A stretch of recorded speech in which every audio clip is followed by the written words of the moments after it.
Alrighty. Good morning, everyone. I'm Daphne Adler. I'm one of the counselors at Los Altos, for those who don't know me.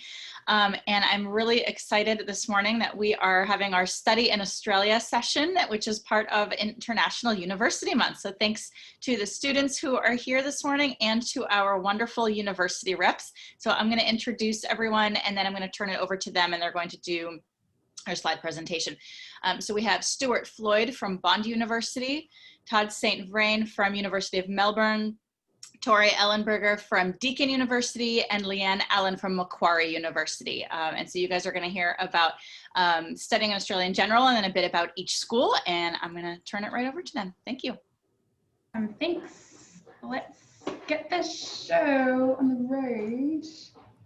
Hopefully you can see that properly. Thanks for joining us today. So we're just going to give you a brief sort of introduction to Australia and the education system and each of our individual universities. So my name is Lea-Anne Allen. I represent Macquarie University, which is in Sydney, Australia.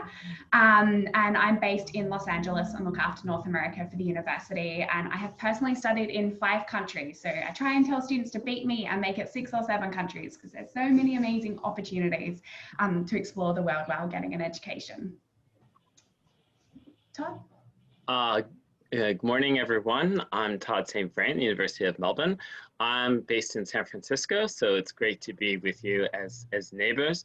I'm originally from St. Louis, and I went to grad school in Australia. And so I don't have Lea-Anne or Stu's school accent, but I did wind up living there for like over 10 years, working at high schools and universities in both countries. So great to be with you. Over to Tori. Hi everyone, my name is Tori Ellenberger, and I work for Deakin University, which is also based in Melbourne. I lived in Australia for about 5 years in my adult life, but also studied there when I was an undergraduate student. So I spent some time in Australia, which really piqued my interest in the lifestyle there and the culture, and I believe genuinely sort of led me back there in my later years. I'm currently based in North Carolina, so happy to help with any questions you might have. And over to Stu. Great, thanks. Good day, everyone. My name is Stuart. So I'm for Bond University, which is located on the Gold Coast. I'm actually based up in Canada, so your neighbors to the north. I'm in Ottawa, which is the capital of the country over in Ontario, and I've been here for about the last 10 years. But my role is to work with, just as everybody else, all of the students from North America who are interested in applying and coming down to study with us in beautiful Australia. Thanks, Lea-Anne. Awesome. So what is a presentation in 2020 without talking about COVID-19? So this is just sort of a small graph on Australia, and it's obviously very evident we have had 2 waves of the virus infection, but generally speaking, Australia has done a pretty phenomenal job of suppressing it. I think nowadays we're having about 10 to 20 cases of community transmission in Australia. So life is back to normal in a majority of cities in Australia. In Sydney as well, most of the campuses are open full time for students and staff.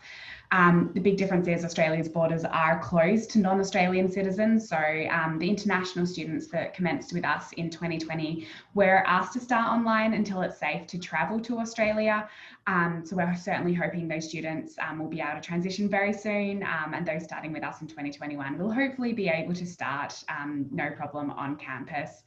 But yeah, universal healthcare has certainly played a part in Australia being able to sort of deal with the virus quite well. So we're pretty thankful about that. Over to the benefits of an Australian education and Australia in general. You're on mute. Sorry about that. So yes, so look, Australia is one of those countries that everybody seems to know, but doesn't really know too much about who we are, where we are, and those sorts of things. So a quick geography lesson. We are an island continent and also an island nation. Australia, though, is about the same size geographically as mainland USA. So traveling from one side of the country to the other, so from Brisbane to Perth, is essentially the same as going from New York to Los Angeles. So we're a rather large country. Big difference, though, is that our population is quite small. So compared to the US, our entire country, so in the same size, is only about 25 million people. Whereas you compare that to California with almost 40 million people, there's obviously a big difference there. So 90% of the Australian population lives within 60 miles of the coast, and the majority of those pretty much everywhere between Adelaide and around the coast, down there through Victoria, through Melbourne, Canberra, Sydney, Brisbane, and up the Queensland coast. So the east coast of Australia is where most of the population is, and living very close to the beaches. So again, that's where you get all of those sort of pictures of the great beaches in Australia and the great lifestyle. That's where most people live. Interestingly, 1 in 4 Australians were actually born overseas. And so Australia has a great reputation as a migration destination, and we're an incredibly multicultural country. So there are people from all backgrounds, all countries, everywhere living in Australia and becoming Australian citizens. So it's definitely a great place to come and experience both a true Australian lifestyle, but then also to come and study in cities like Sydney and Melbourne that are true world cities and do very much represent sort of international culture across the board. Lea-Anne, next slide, please. So in terms of universities, Australia has 43 universities in total. And you can see there where they're mostly situated. And as I mentioned before, a lot there on the East Coast where the majority of the population are based. In Australia, we have 40 public universities. We have 2 international universities that have campuses in Australia. And we have 1 private university, which is actually my university, Bond University. So it's quite different to the US landscape, where I believe there's something like a couple of thousand different colleges and institutions and all manner of different private and public things. So in Australia, it's majority government focused, so public institutions, with then a couple of other institutions thrown in. A lot of universities also have multiple campuses as well. And so that's something to keep in mind when you're looking at the Australian institutions, is that there's pretty much everything that you could possibly want, depending on what you're looking for. So if you are interested in having a real true city experience, a lot of the universities have campuses right downtown. And so you really immerse yourself in those large world cities.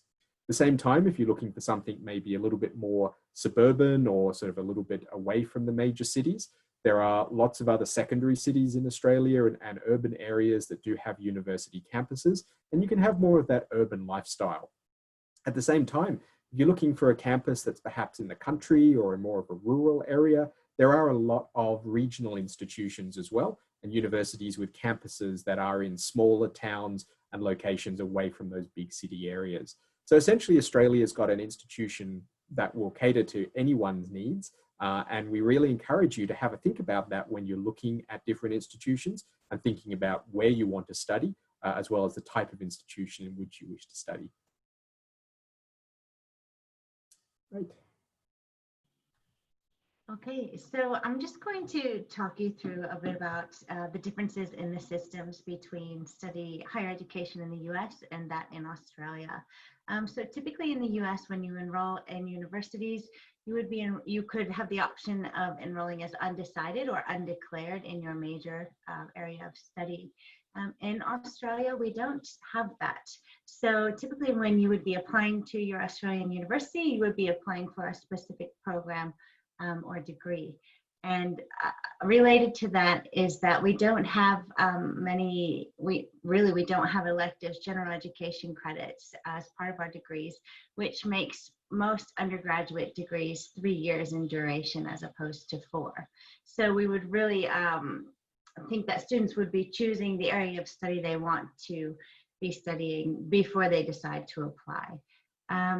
Along with that, students can switch, so it's possible to switch your major or your degree of choice, but that would naturally then make your overall course duration a little bit longer than the 3 years. So another one of the major differences that I like to tell students about is that the grading system there is quite different to what it is at US universities. So often in US universities, you're getting marks or graded on multiple touch points along the way. So there would be an attendance percentage grade, a participation part of your grade, multiple sort of quizzes or assignments along the way. Whereas in Australia, it's much more exam heavy. So you will have 2 or 3 major assignments or assessments, but mostly exams, so very exam heavy. Applications are another different process. So in Australia, you apply directly to the university where you want to study for the course you want to study. And that's usually on a rolling basis. And most Australian universities have free applications. So admissions, this is another one that always catches people off guard from the US, because often in the US, when you're applying, you're writing your personal statement, you've been preparing for this your whole life, you've been doing all your extracurriculars and making sure you're getting everything in order for that big college admissions decision. In Australia, it's very, very much based on academic merit. So we wouldn't necessarily be asking for those extracurricular activities or statement of purpose or references. Now, there will be a few exceptions to that, certain programs, but generally speaking, it's much more straightforward. And so you would be knowing when you apply the likelihood of being accepted based on your GPA standardized test scores. And some universities do require AP exam results, and I'll let Todd cover that a bit later. So there's also a really nice few programs in Australia where they're fast track programs. So typically in the US, you would be required to have a graduate school course for things like veterinary medicine and law, whereas in Australia, they're quicker course progression. So you can get your programs done faster. And then another big one that always comes up is the financial aid system, and are there scholarships? And the answer is yes. So most of our universities would be offering scholarships. And again, those would be based on merit. But it's important to know that when I said earlier, the extracurriculars or statement of purpose or individual things that make students stand out for admission decisions in the US are often the things we look at scholarships in Australia. So that's where you put your effort into your personal statement and similar sort of comprehensive application materials. And a lot of the universities in Australia do accept US financial aid, which is very helpful when applying to universities abroad. I'm going to talk a little bit more about academic and student life to help you kind of get a feel for if an Australian university is the right fit for you. So all the Australian universities in comparison to the US are large. I think the smallest university might be 20,000 students. My university has 25,000 undergraduates and double the same amount of graduate students. So you have to be careful that be comfortable being in a really large environment, and some of your introductory classes, which we call subjects, could have several hundred people in them. We do have this system in Australia though of tutorials, so that every large lecture is going to be have a weekly small group discussion or a lab. So there is still that chance for that more personal interaction. We have talked already about the grading being very rigorous and fewer assessments. So, it's more of a responsibility on you to be proactive in terms of keeping up with your reading and things like that. Certainly, you can reach out to your academics and tutors. One thing I found strange when I went to Australia is that all of the academics, you call them on a first name basis. So everyone's approachable. But again, there are a lot of services, but it's about you, taking more of responsibility. So if we can just go to the next slide to talk about that. So obviously coming to Australia, just the fact you have to have the sense of adventure. Don't worry about the snakes and spiders. All the really dangerous ones are out in the outback. You'll be fine. So, it's about coming to universities that are academic rigorous, but that you also kind of I think Australians are more like Californians, a little bit more laid back approach to life, which I really enjoy.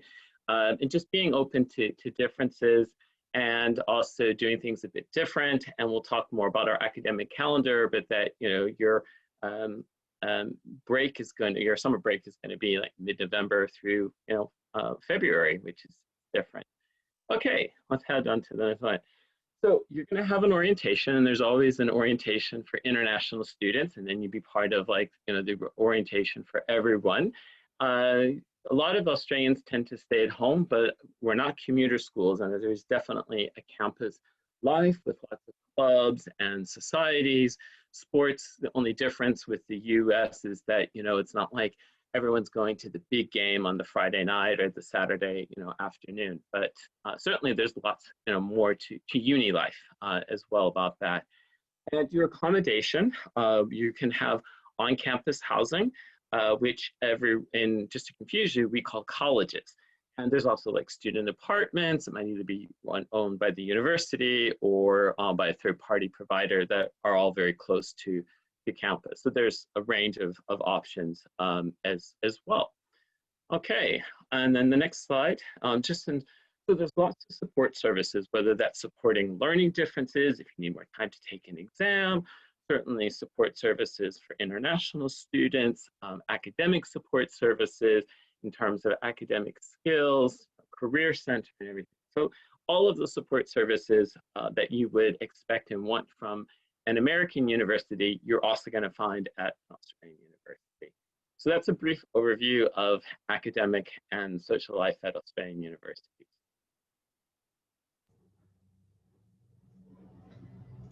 Okay, so how to finance a degree in Australia is always an important topic to cover.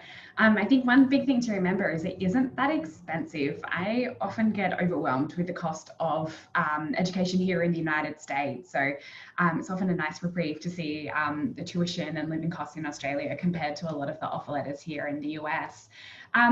This is probably an important place to start here. It's just a cost comparison between a couple of the universities inside of California for a Californian student. It says Macquarie there, but that sort of works, those numbers work for a lot of the universities in Australia as well. Of course, these numbers are also before financial aid and scholarships. But you know, an Australian degree being about $115,000 to $120,000 with the 3-year degree, and then you consider that you can enter the workforce quicker. So obviously the return on investment goes a lot further, and that number essentially decreases when you think that final year of studying in the United States can be compared to earning a graduate salary in Australia, which is about $55,000 to $58,000. Generally speaking, we recommend students to have access to about $40,000. That includes their tuition, accommodation, flights, insurance, sort of all that fun stuff to cover them while they're in Australia. Tuition, similar to sort of the applications and assessments, is based on the course. So it does change a little bit if you're doing a Bachelor of Arts versus a Bachelor of Science or Engineering, for example. So we generally recommend between $22,000 and $26,000 on average for a majority of the courses in Australia. One really great thing is, as an international student in Australia, you are able to work while studying. A minimum wage is about $20 an hour, and you're able to work up to 20 hours per week during semester and full-time in non-teaching weeks. So a lot of students sort of like to get a job for the cultural as well as professional experiences that come with that, but it's also great pocket money to sort of cover your everyday expenses, but also travel while you're in Australia too. Students are able to stay and work in Australia for 2 years after graduation once they finish their bachelor degree as well. So we've had a couple of friends that have done master's degrees in Australia, have got a job there, and then have paid off their student loans while doing that. So that's certainly an opportunity for undergraduate students as well. Overseas healthcare insurance as well is a big thing. So that's mandated by the Australian government that students need to purchase OSHC prior to getting their Australian visa. And that's insurance that covers you for the full duration as well in Australia. So essentially the moment you get on the plane until you return, 3 or 4 years later, you would be covered financially, sort of medically there. So if, you know, hopefully you don't have any issues, but if an appendix comes up, you shouldn't have any out-of-pocket medical expenses, which is great. And a lot of our universities also offer scholarships to students. It is merit-based. We do not do need-based scholarships in Australia. So it's well worth considering that and asking each university what they do offer there. Perfect. Moving on to the application process. Okay, so as Tori alluded to earlier on, applying to come and study in Australia is a lot easier than it is applying to US-based institutions. Generally in Australia, you will apply direct to the institution that you wish to study. Now that sometimes means if you want to apply to multiple institutions, that'll be multiple applications. but in reality, they are usually quite straightforward. When you apply to us, we as institutions in Australia are bilingual, if you like. We speak the American credential language. And so we understand your American high school diploma. We also understand the IB. We understand the SAT and ACT, GPAs, all of those sorts of things, even AP exams and there. So when you are applying, basically you provide us that information and we're able to assess that and equivalency against our Australian entry requirements. Now, we just had a great question here in the chat that I see wondering about the SAT and the fact that obviously during the current pandemic, a lot of SATs and ACT tests have been cancelled and they're booked up for months and months and months to come. The really good thing is that Australian institutions have recognised this. And for the most part, especially across the institutions that are here today, we are now test optional. Each institution will probably comment a little bit about that because there are some different nuances. I know, for example, with the University of Melbourne, but I know, for example, for Bond, for Deakin and for Macquarie, we are test optional. So if you do just have your GPA, we can still assess you for entry into the majority of our programs. Now, there are going to be some requirements depending on your program. So let's say you're applying to a general Bachelor of Communications, Bachelor of Journalism, a degree like that. There typically won't be too many prerequisite subjects. You'll be completing grade 12 English anyway, and so we'll just look at your GPA. Let's say though you wanted to do something a bit more specific like engineering, biomedical science, or something that does have that requirement to have that some knowledge before you come into the program. In that case, then there may be prerequisite subjects. Some cases, there might be AP exams required. So keep those things in mind when you're doing your research. At the same time, compared to the US admissions process, we typically won't ask you to do essays. There typically won't be interviews. Again, there may be some specific programs that require that, but across the board, generally, there won't be interviews. And there won't be a big focus on extracurricular activities or everything that you've done outside of your academic school life. So when you're applying, again, I guess some of that stress is taken off. And what we're really looking at is your preparedness to be a good student in our institution. That's our main focus. Importantly, also, a big question always comes up regarding deadlines and application dates. For the majority of universities in Australia, we work on a rolling admissions basis. And so this means that generally you can apply at any time of year for any upcoming intake for our programs. Now, keep in mind that again, some programs will have specific dates or specific limits or quotas on how many students they accept. But generally, once you've got your first semester grade 12 or first semester senior year results, that's usually enough for us to be able to assess your sort of current academic standard. And then generally, we're able to offer you a conditional offer for our program. And generally, that conditional offer or the condition on that offer will be that you complete grade 12, complete your senior year, and either maintain your grades or achieve a certain percentage grade. Go to the next slide, please, Lea-Anne. Now, everything I've just talked about was for those people who are not Australian citizens. It does change a little bit when you are an Australian citizen or have that passport. Now, dual citizens, for the purpose of application, will be regarded as Australian citizens for an application. So even if, let's say, it's your dad who's Australian and you just happen to have the passport because of that and you've never ever been to Australia and et cetera, you will still be regarded as an Australian citizen for the application process. So that's something that's quite different to places like the UK. Now, it's all positive in that the government, as an Australian citizen, even though you haven't paid taxes there, will still subsidise your tuition fees. And so you'll be eligible for the Commonwealth supported places that we have available in the public institutions. The big difference though in terms of application is that for the majority of institutions, you will need to apply through the Central State Application Agency. And so we usually call these TACs or ACs, and it depends on the state in which you're applying. So for example, if you're applying in Queensland, it's the Queensland Tertiary Admissions Centre, QTAC. If you're applying in Victoria, it's the Victorian Tertiary Admissions Centre, or VTAC. In New South Wales, they do things a bit differently there and they call it the University Admission Centre, the UAC. But essentially that's the process for you as an Australian citizen you would apply to that organization. It's a little bit similar to the Common Application or to a UCAS application in the UK, where you apply for sort of 5 or 6 different degree programs, and it may be at different institutions, or you might just apply for one, but there is a bit more of a process there. The important thing with applications, though, is that today there's 4 of us from 4 different universities talking to you. All of the institutions have representatives that you can reach out to, and they're here to help you with this process. So while it may seem a little bit confusing and different at the moment, we're here to kind of hold your hand and guide you through this process. It is pretty straightforward, but please make sure you ask questions and that you really get the information that you need to help you with that.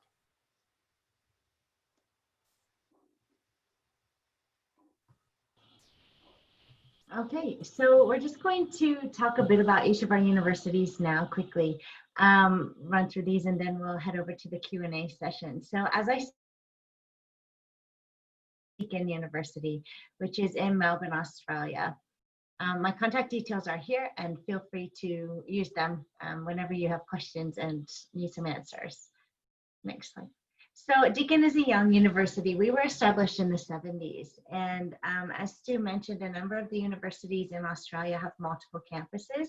We are one of those universities. So you can see on the map here, if we go back to that wonderful geography lesson that Stu provided for us at the beginning, Stuart, thank you for that.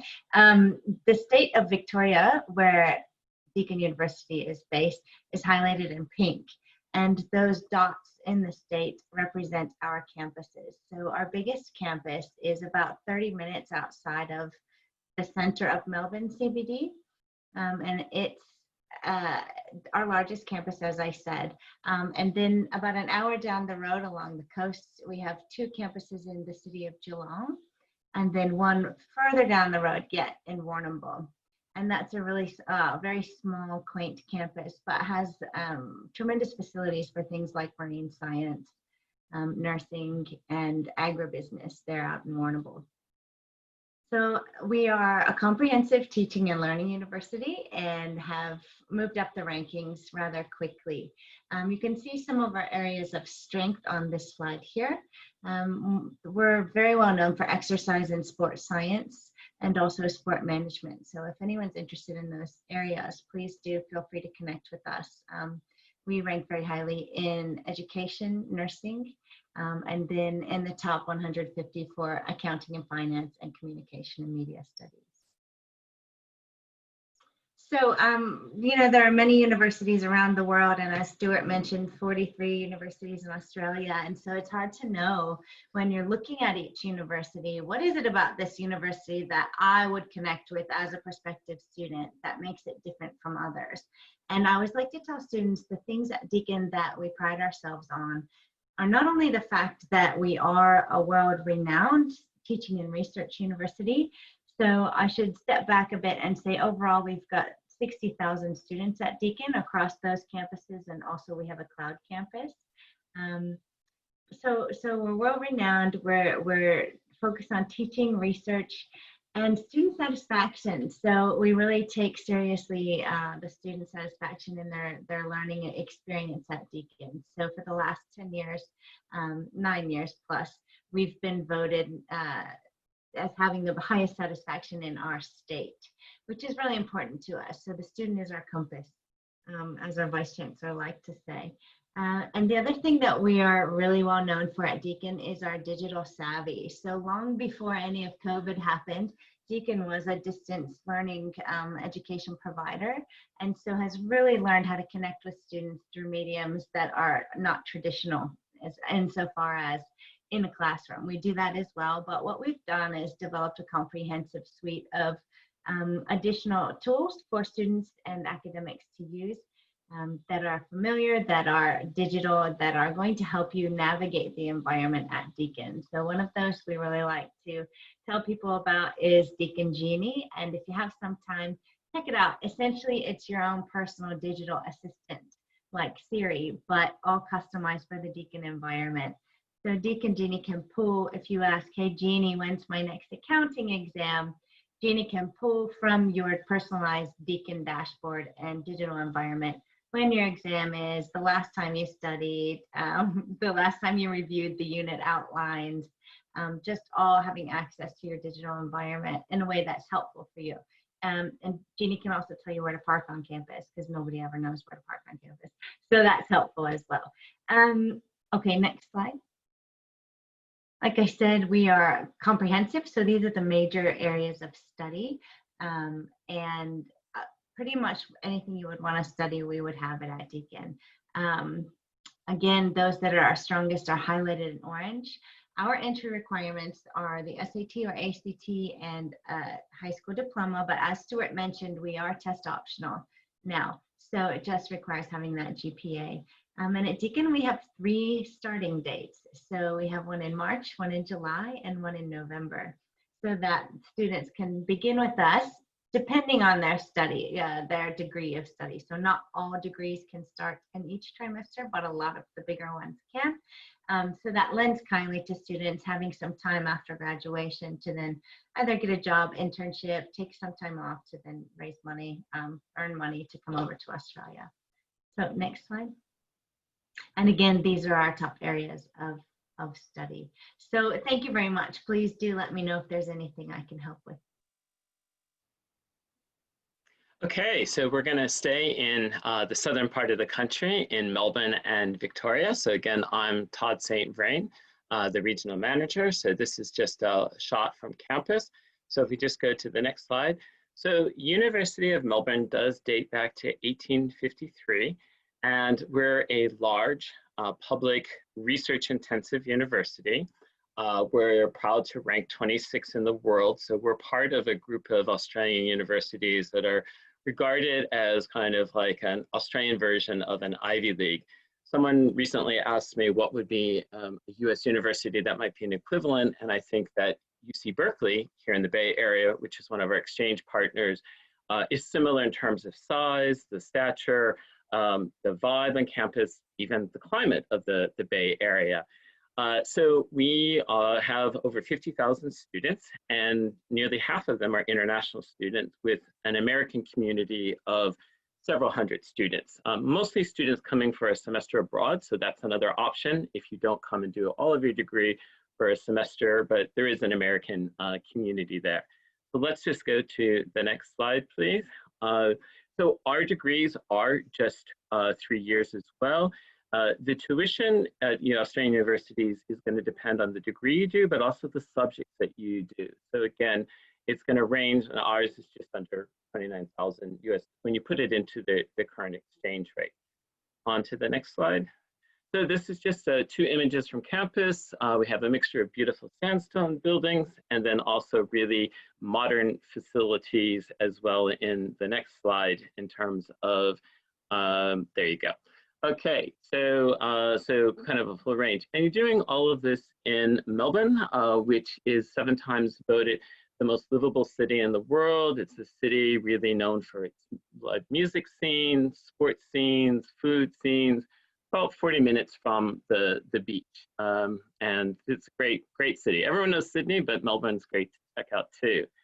Okay, on to the next slide. So our degrees have been streamlined into just 8 degrees, but as a comprehensive university, you're going to have quite a lot of range of majors. I know there was interest in design. Someone mentioned zoology, which we also have. So one thing about our curriculum that is unique among Australia, I think maybe University of Western Australia in Perth, there was interest in that. We actually do have a version of general education. So the degree is still 3 years, but 25% of your degree will be what's called breadth subjects. So you are required to study outside of your major and your degree. So this gives you a lot of flexibility. You actually don't have to declare a major until your 3rd final year. And also just to explore your options, tailor a major, a minor. So that's something unique about the Melbourne curriculum. So we'll go to the next slide. So this is the entry requirements vary per degree. So we do require a minimum score on SAT or ACT. We are currently not test optional. I think majority of Australian universities are not test optional. So the majority here today are. this is under review. We know how challenging it is, especially here in the Bay Area. So we hope to have an update maybe early next year because this has to go to our academic board. Worst case scenario, you can actually start your application anytime during your senior year, but wouldn't have to submit an SAT or an ACT until say like May or June of next year. We also are going to have set a minimum GPA. It's unweighted, again, based on the degree. And we are one of the few Australian universities that do require AP exams as entry requirements. So this isn't for credit. This is to make sure that you have the background knowledge. Some degrees are quite general and others are very specific. We do have an online course in calculus for students who don't have that. Otherwise, you would, if you don't have the AP exam, you would have to submit a dual credit university level subject for assessment to meet the prerequisite. So that's just a little bit over the entry requirements. Behind me is the entrance to the underground car park. And the reason I mentioned that is it was actually featured in the first Mad Max movie, and they've done things like MasterChef Australia. So I like to say that you never know who you're going to meet on campus. All right, on to the next. These are my details. I thought there was another slide, but we're having an event on coming up on the 28th of Ask an Undergrad. So an expert panel of students, if you really want to hear, some from the US, others domestic students. So if you really want to hear more about what it's like to study at Melbourne, I'll put that into the chat. Also, I know we have at least one sophomore on there. The other thing to think about is we do have a summer program in July for 1 or 2 weeks, the Young Leaders Program. So this is a great way to come and spend a week or two pursuing different studies and getting a feel for an Australian university. And we have scholarships for high school students from the US for that. So happy to share more if you want more details. That's it from Melbourne. We're now moving on to the other part of the country and up to Bond. Thanks very much, Todd. Yes, so I'm with Bond University. We are on the Gold Coast in Australia. So we've got some lovely images being shown there right now of our campus. Bond is a small university, so quite different to the other institutions in Australia. We've only got around about 4,500 students in total. So if Lea-Anne keeps clicking there slowly, you can see that we're located in the state of Queensland on the Gold Coast, which is about 60 miles south of Brisbane. And the Gold Coast is a city itself. So the Gold Coast has about 650,000 people. You can see there are beautiful beaches. We've got a great city environment, and then also the hinterland and the hills behind us. It is Australia's tourism hotspot. So around 10 million tourists during a normal year, when they're able to get into Australia, would come through the Gold Coast. International education is actually our second largest industry. And so we have 3 world-class universities, as well as a number of private colleges and top international high schools as well. The beauty of the Gold Coast is 300 plus days sunshine a year. You can see the beautiful sunshine on our campus there, as well as the fact that it's got the cheapest cost of living of any of the major cities in Australia. And so, especially as a student coming in, it's going to allow you to make that dollar just stretch a little bit further for you as a student. So Bond has the one campus there. Something that we're really known for is student experience. So we've been the #1 in Australia now for the last 14 years in a row for student experience. And that covers a whole range of different areas. In Australia, we have the Good Universities Guide, which is essentially the Australian third-party rankings of all institutions across a number of categories. And you can see there for this year, we ranked 5 stars in a number of really key, important metrics around both your experience there as a student, but also then your experience once you leave. And so in terms of getting a job and those sorts of areas. Now, one thing that we also do quite differently to other institutions is that we run a 3-semester per year calendar as a standard academic program, and that is run on a North American schedule. So we have semesters that begin in September, semesters that begin in January, and also in May. And so students are actually able to start at Bond in September, just as you would do if you'd be starting at a North American school. Importantly, with the standard 3-semester per year academic calendar, it means that you're actually able to complete your 6-semester bachelor degree in just 2 years. And so that's obviously going to allow you to fast track and accelerate through your program. If you're looking at coming, say, for a study abroad semester, a semester abroad as part of your US degree, it also means that the semesters fit in quite nicely into your programs there in the US. And at the same time, if you're looking at perhaps graduate studies, you can be done a master's program, usually in just 12 months. We do have an intake in each semester as well. So it means that if you want to start in May or September or January, the majority of our programs are available for that.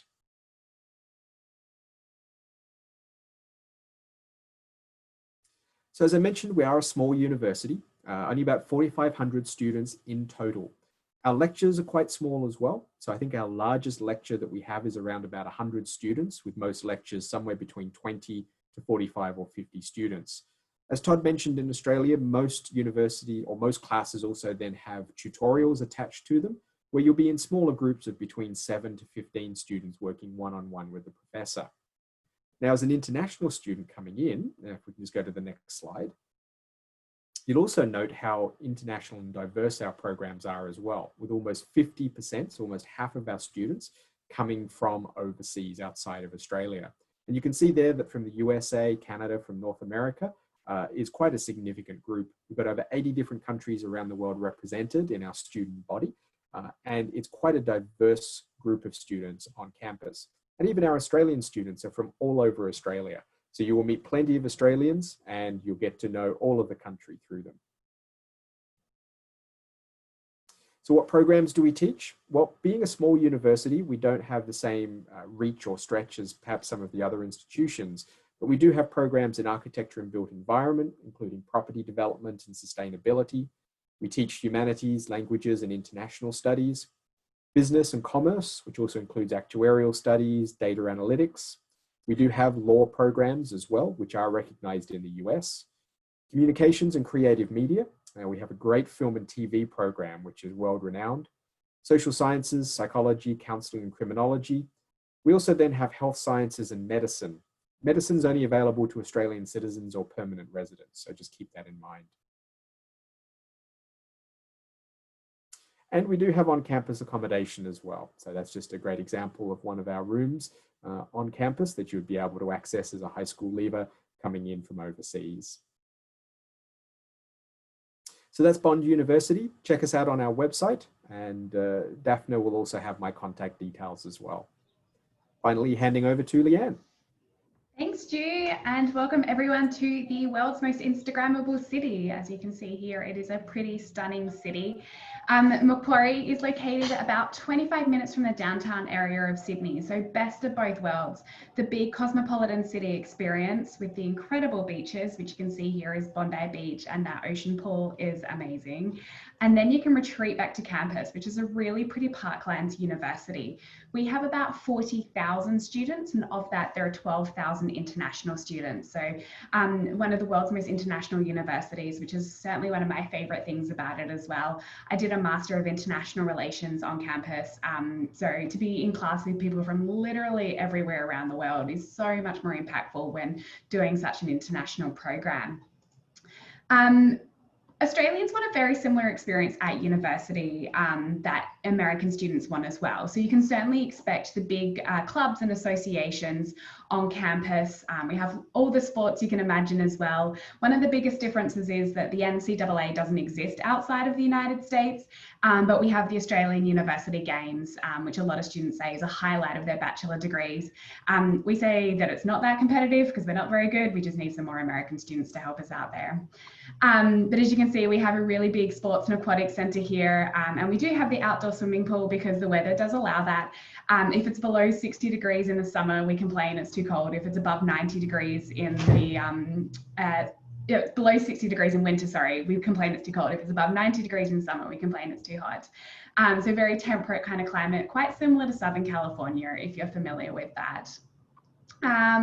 Muse is our student space. We boast the longest, most continuous desk in the Southern Hemisphere, which I find pretty funny because there's not much competition in the Southern Hemisphere.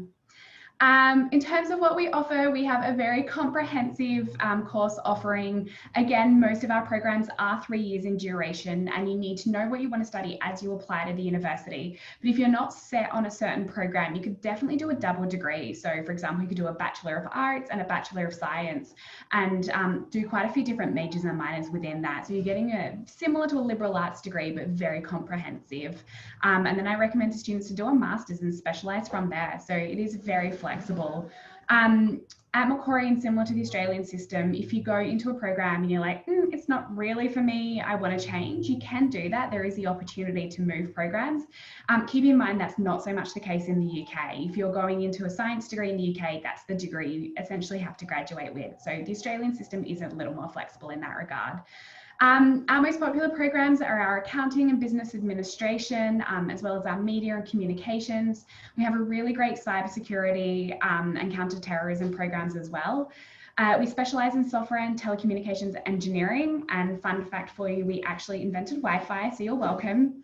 And we also have a really strong environmental science programs. So if you're thinking about marine sciences, very hands-on practical degree, where you do some of your placements on the Great Barrier Reef, which is pretty phenomenal.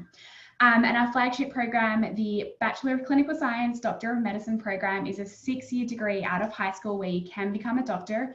In your 5th year, you actually go to India to our partner hospital in Hyderabad. And then in your 6th year, you're able to come back to the US and go to do a clinical rotation at Dartmouth College or Washington, St. Louis. So pretty amazing opportunities there. We do offer accommodation on campus. It's not guaranteed or compulsory, but I definitely recommend freshman students do stay on campus. As long as you apply early, you'll have no problem getting a spot. One of the biggest differences is you will have your own bedroom. Australians find it very funny that Americans share bedrooms at college. So you will be able to have your own bedroom and often your own bathroom as well. And meal plans are often associated with your accommodation provider at Australian universities and at Macquarie as well. So if you do want a meal plan, you need to choose a residency that does offer that. So that's a big difference as well. So we've sort of gone through how it all costs. It's about $40,000 at Macquarie, and we have merit-based scholarships as well. So as long as you have a competitive GPA, we'll be looking at a $10,000 scholarship to the university towards your tuition, which is pretty cool. So how to apply? It's online. We offer rolling admissions, and it's free to apply to the university as well, which is really nice. So you just need to submit your high school transcript. Any seniors now can apply to the university. You'll receive a response in about 2 weeks, and if successful, you'll receive a full offer with condition of successfully graduating from high school and maintaining your GPA. And it's very transparent online as to what your entry requirements are, so I could certainly work with you to make sure you are on the right track to get an offer. In theory, we should have a 100% acceptance rate because it is very clear online what students need to achieve to gain entry. It's just a really different mentality to the US system. And again, that's why we don't require essays or recommendation letters, because we believe you're mature enough to make the decision if this is the best fit for you. So once you receive your offer letter, you can apply for scholarships, your financial aid as well, and purchase your overseas healthcare, which we spoke about briefly before. Book your flights, get your visa, book your flights and come to Australia, hopefully. And we will pick you up at the airport and take you and or your family back to your accommodation as well. Ready for you to start your orientation week and get ready to commence in Australia. Our dates are very similar to Deakin University, so you can start in the February or the July intake, and this year we do have a November intake. Majority of our US students do commence in the July intake. It's the last week of July, so you've got about 6 to 8 weeks from finishing high school to commencing with us. So we can get everything organised earlier in the year, so you're able to sort of enjoy those 6 to 8 weeks and get ready for the next adventure. And one of the benefits of starting in the July intake is you generally study for about 12 weeks, have a 2-week mid-semester break in between. Exams period is around November, so depending on when exams fall, essentially dictate whether or not you'll make it home for Thanksgiving. And then you're on vacation essentially December, January, February. So you're certainly welcome to stay and work in Australia or travel, or if you come back to the US, I recommend students get an internship, because you're obviously not going to have the competition of your peers who are back in school. So you've got so many more incredible opportunities there. As part of the degree, it could be credit bearing, and we also offer service learning opportunities as well. And Macquarie has a philosophy of graduating global citizens. So you're definitely welcome to do further international experiences, do a summer, a winter abroad, or a semester or a year at a different corner of the world that you haven't explored yet. And with that, thank you.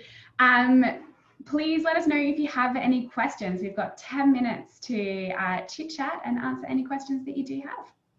Perfect. Thanks to all of you. That was awesome. What questions do you guys have, students? And remember, chances are if you're wondering about something, probably someone else is wondering too.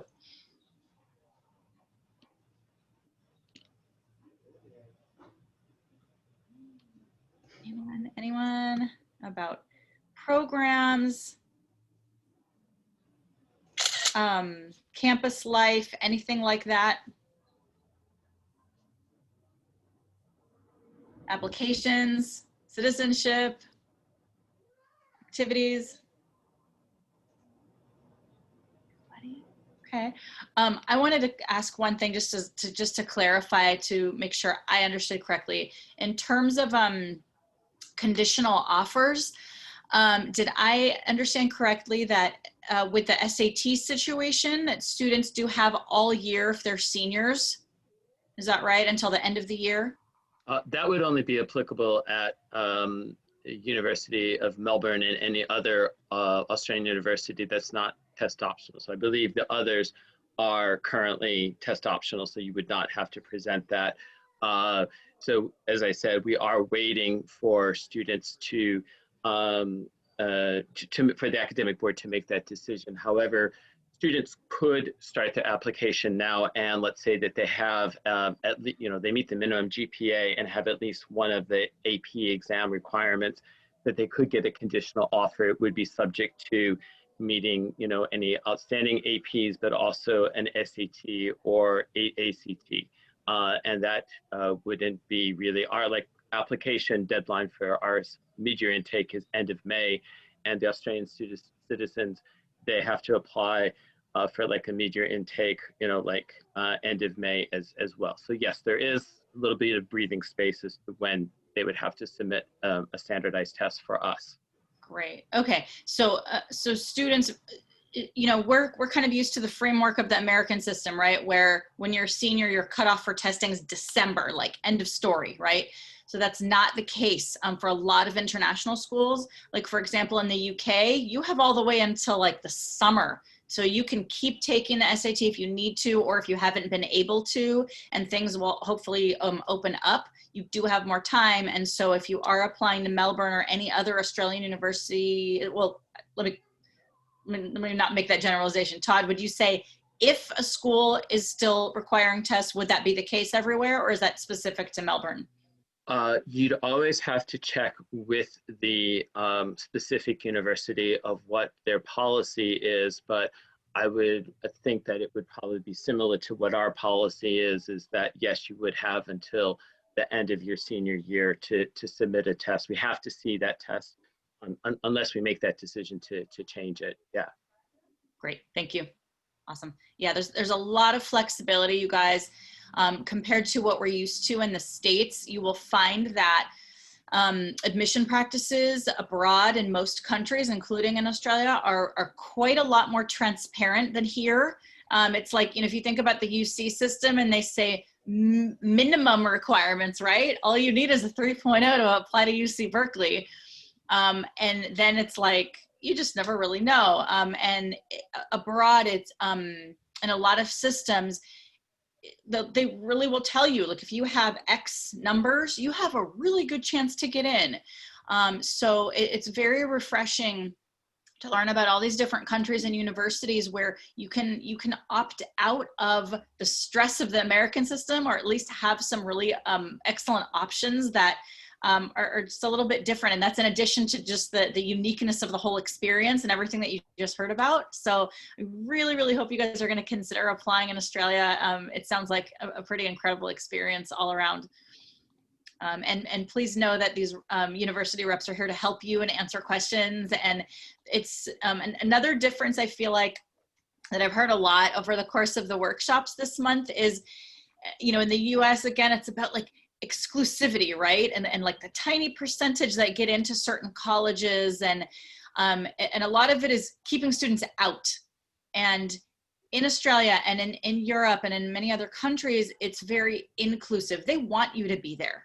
It's very open and welcoming, both in the admission practices and then once you get there and all the support that you have as international students. So there are really some super cool things about going abroad. And again, I really hope that you guys will consider taking that adventure. Oh, we have questions. All right. Let's see here. Okay. Sydney test optional. I assume that's for Macquarie. Yeah, sorry, I answered that. We are test optional. Okay. Oh, right there. It's in there. Okay. Great. And then, oh, that's it. Okay. Any other last questions? Anyone? No? All right, well then I guess we'll wrap it up for today. So thank you so much to all the university reps for being with us and for all the students that joined us today. We have still a couple more weeks of workshops in our international series, so I hope you'll check that out. Next week we've got some country specific ones for, let's see, we've got England, we've got, I think that's actually the only country specific one. We have Asia and Northern Ireland, Wales, and Scotland later in the month. But another cool one that we do have for next week is it's called Thriving Abroad, and it's more about the practical aspects, regardless of country. Just kind of, you know, some of the great things and some of the challenges about being abroad and getting used to a new country and culture, being away from your family, how to access resources, how to take advantage of all the cool new things around you, housing and accommodations, and how to deal with all that kind of stuff. So sign yourselves up for that. And thanks again to everyone. Have a great day. Thank you. Thanks. Bye-bye. Bye.